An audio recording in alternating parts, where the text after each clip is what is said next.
ఇంకొకటి నిత్య జీవం. యోహాను సువార్త 6:57. యోహాను సువార్త 6:57-58 వచ్చిన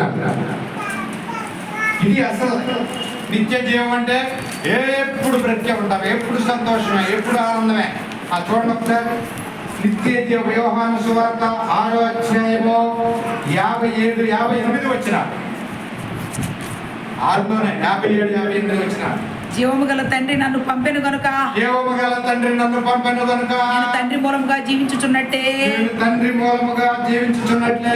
నన్ను తినువాడును నా మూలముగా జీవించును. ఇదే పరలోకము నుండి దిగి వచ్చిన ఆహారము.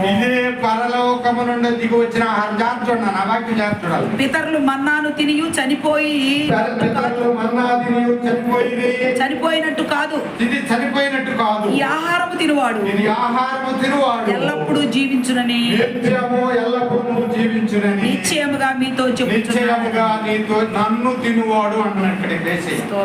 నన్ను తినువాడు అంటే ఏంటి? ఆయన